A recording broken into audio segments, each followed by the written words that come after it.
trying to remember when I came to Dubai the first time. Well, it's 2011. Okay. Just say a few years ago. Yeah, no, just make it a bit confusing. Good morning. My name is Gehan. I've been working in hospitality for over 10 years. I first moved to Dubai in 2011, spent 4 years, decided to go back home in Egypt for 2 years, and then joined back. So within hospitality, I work in PR. So as in PR, you should be great in public speaking. It goes without saying, but unfortunately, it is not in my case. That's why I'm here at Toastmasters today, is to learn on how to improve my public speaking and how to get the messages across with the presentations and everything. I'm good at prepping, like the senior leadership, for them to be able to present. But then when it comes to me, I've never had actually the opportunity to present myself, or but in order to self-develop myself and to get into a more senior role, I will have to at some point give up presentations.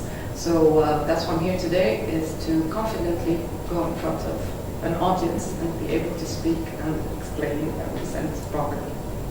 Great, thank you. And lovely to meet you all. Okay, go for it. Good morning, everyone. I'm here to talk about the importance of diversity in the workplace. So just to start off, where are you from? South Africa. Lebanon. Canada. Germany. So I think we have a perfect example that we're all from different backgrounds and cultures, and we're all in the same room. I'm also a perfect example of when it comes to diversity. I'm Egyptian, but I come from a very atypical family. I'm a hotelier brat that way, and I followed my father around and grew up in different countries. Not only this, my stepmother is Swiss British, so she brought me up. So I don't have that typical Egyptian mindset. So already having an upbringing of different cultures and countries, I always like to explore and learn things from people. I've always had that in me. I had the chance to work in Morocco and in France and in Egypt. So with solely people from the same nationalities. And then I had this fantastic opportunity to move to Dubai when the revolution hit. And I discovered how rich it is to work in an environment with different people. It taught me how to see things from a different perspective. It taught me that you don't need to do things the same way. You can respect how people work in different ways, as long as at the end of the day we are all working for the same goal. And I strongly believe, like in team empowerment, teamwork, but empowering the team. So the fact that everybody gets to work in different ways, but for the same goal, will help you and everyone succeed. Comparing to when I was working with one nationality, it kind of drags you into a lazy system where people are just set to do a certain way, and none of us move forward. This was also one of the things that made me move again back to Dubai. Can I stop you right there? Yes. We're now 2:30 into the presentation. What I would like you to do in the next half is to speak up a little bit. Okay. Because at the moment I feel like it's a little bit monotone. Okay. Yeah. So put effort or emphasis on particular words. Try to gesture several words, and I will now push you a little bit with that. So that means when I hear a particular word, I give you the hint of something like, speak up and show it. Show that you're convinced. At the moment, it feels like you're just talking about this particular subject to get the 5 minutes done. But I want you... I'm already done, actually. 5 minutes is long. It is long, yeah, I know. Well, oops. But ask us questions, maybe. Yeah. No, I mean, you're more than happy to start again if you're running out of options or something. No, sorry again. I'll just... However, now I want you to be a little bit more active. Oh. Yeah? Okay, go.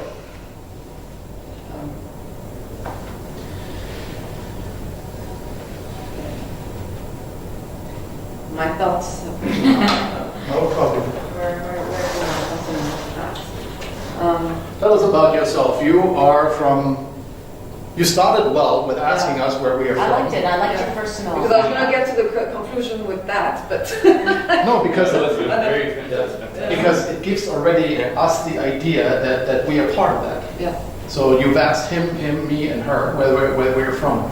So you started already like creating expectations. Yeah. But then you fell back into this kind of like, okay, I've done my engaging part now. Don't have to do it anymore. So now I do my own So I was thing. trying to focus on my thought process, but Like I said, if you are lost in that thought process, ask another question.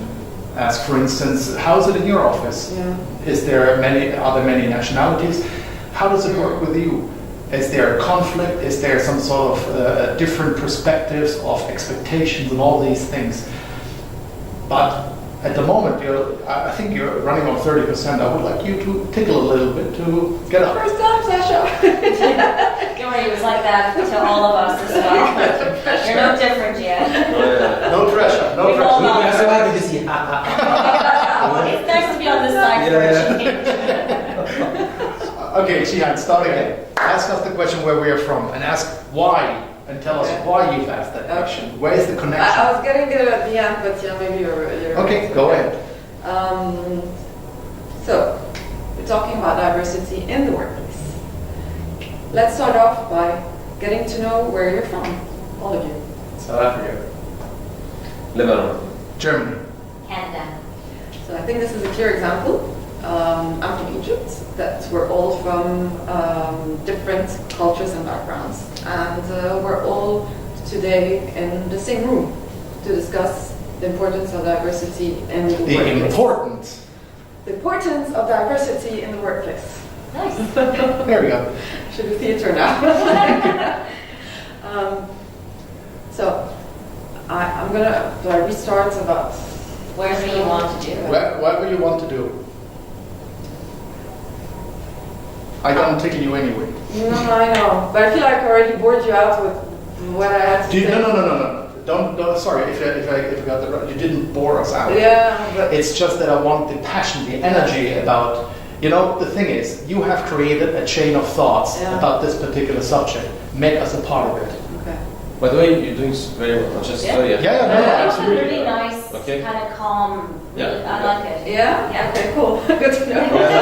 You'll see it on camera. Oh yeah. So again, I'm the example of diversity with my upbringing, as I mentioned, and I think all of us, as long as we've been exposed, just the fact that we are in Dubai, we've all been exposed to different cultures we've learned. I feel that we learn more and grow through people, at least for me. If you give me the presentation or documentary, or put me in a meetings of someone just talking, I get bored. The way I learn from what people have to say, on how they engage, and this is why we're here today in a way. We learn from people who are actually charismatic, who teach you something, who know how to engage with you. Can I ask a question? Yes, of course. So you talk about diversity cultures. What do you think about gender diversity?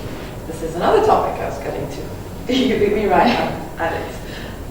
I believe in gender equality, obviously, especially in this part of the world, in this region. It's not very common. As an Egyptian, it's even less common. We still have that kind of stereotype where the woman stays in the kitchen and the father works, like the husband works, and the woman has to stay home and take care of the kids.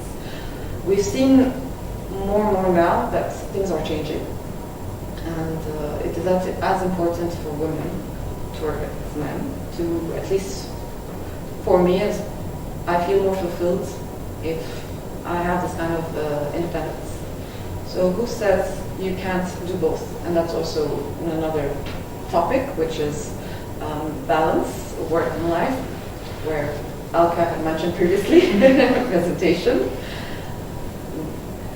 What we noticed as well when it comes to gender equality, it is as important to have. It doesn't mean we're fighting for women's cause only. We also want to educate men on the importance of having both. You have to have a balanced team in a way.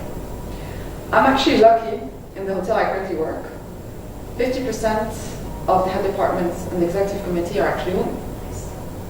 And our general manager is a man, yes, but his number two is hotel manager, she's a female, which is one of the purest example of how the company is driving forward women empowerment. Me as an actor, if you go back to me, the fact that I left and was able to come back to the same company and grow is also another example of how we take matters seriously into that perspective. And we've noticed not only that, studies lately have proven that companies that have a diverse team tend to work more efficiently than companies where they have like that mindset of doing this way. And as Sasha mentioned previously, with the type of leadership where he put down his other subordinates and saying, no, it's this way and it's fine, you'll never go anywhere if you don't listen. And you'll never be a leader. And if you're not a leader, then you're not going to go anywhere, your team's not going to go anywhere, and there's no success to that. How do you feel when it comes to that topic in terms of your workplace? Do you have that sort of challenge in terms of diversity, women empowerment? Like, I know you're at an agency, so it's a bit more flexible than a corporate world, but what are your thoughts on this? So I think for me, and it's great that you're asking the questions because this is fantastic in terms of engaging. I find Dubai is so interesting when it comes to diversity.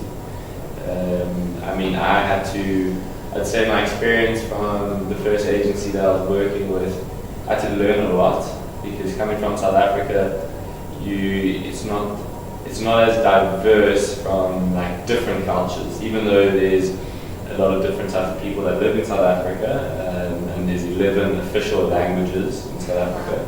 So there are different cultures, but in general people understand how to work with one another. Where in Dubai, from my experience, I had to learn how, to deal with Filipinos, for instance, and how to deal with Indians and British people. They all are very different. So I found it initially very challenging, and even now, I still have to really think and learn about what's true, what's not true, because you just aren't when you haven't grown up with the people, you aren't, it's very tricky and it can be very challenging.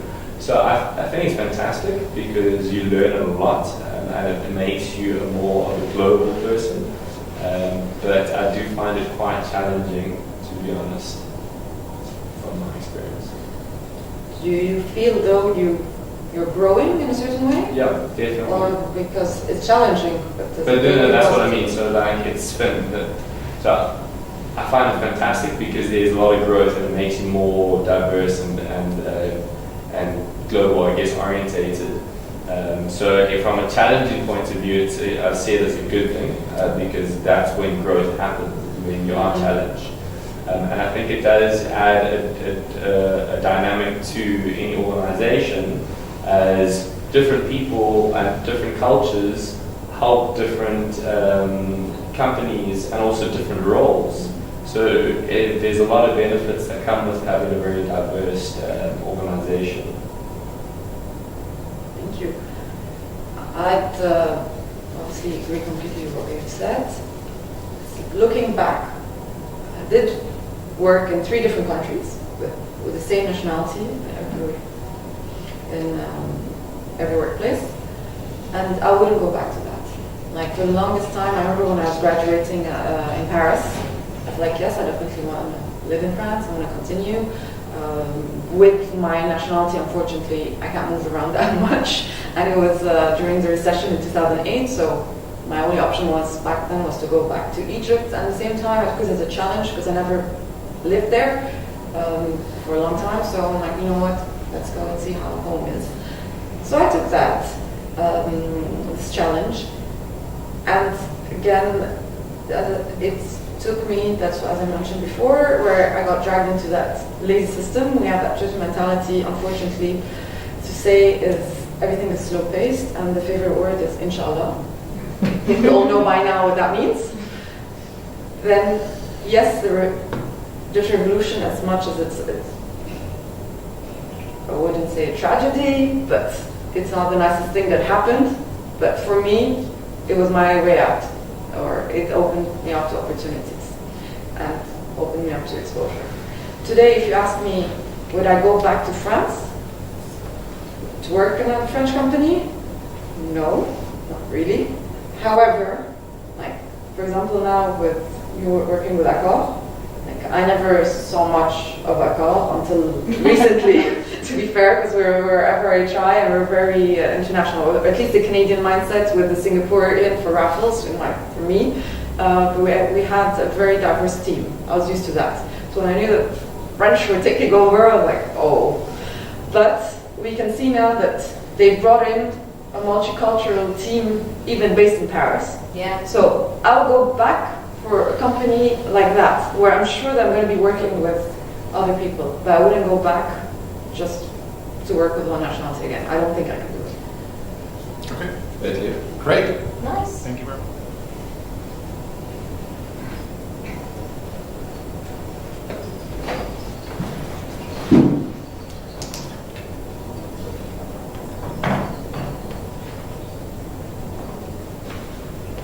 What do you make out of this topic? The more we communicate, I think the less we say. it says it all, actually. It says what? It says it all, in a way. Basically, like, just think of everyday life. As an example, I'll actually use Sasha's example. When you go buy something, then you have a salesperson who's there to sell. Like, how do you grasp your audience? How do you want to sell or communicate the key message? If you go on and on, most salespersons that I've noticed tend to, at least within the hospitality business, and correct me if I'm wrong, because you're in other industries, they tend to learn by heart what the company is about and what they have to offer and what the product's about, and they go on saying, this is what it will do, this is how it will benefit you, this is this, and this. How will it benefit me? You don't know me, you just met me. And this is something I realize most of the time, and I'm like, yeah, okay, fine. You're going on, but you didn't even ask me first. You didn't say, like, try to get to know me or understand how is the product going to be relevant to sell it to me. So in that moment, you kind of kill it, and like maybe you were still interested in buying the product, but I could have thought of this point and I said, you know what, you lost me, I'm not interested anymore. So I think it's all about having those key messages or the thought process, saying, like, first, actually, now I understand why you say make sure to engage with the audience first. In a way, you're trying to get to know the person in front of you. Once you know, then you'll know how to deliver that kind of the message. You'll know how to tailor it in a way in front of that person. And while communicating in a few minutes, or 3 minutes is quite short for something, but it might appear long. If you say what you have to say in that time, then it'll be visually impactful. And you don't have to put everything in words. You can just put an image that says it all, and in a way to convey the message accordingly. Does that have time? It's fine, 2:30. People. You know, it's good. You were able to, you engaged it with what Sasha brought an example about.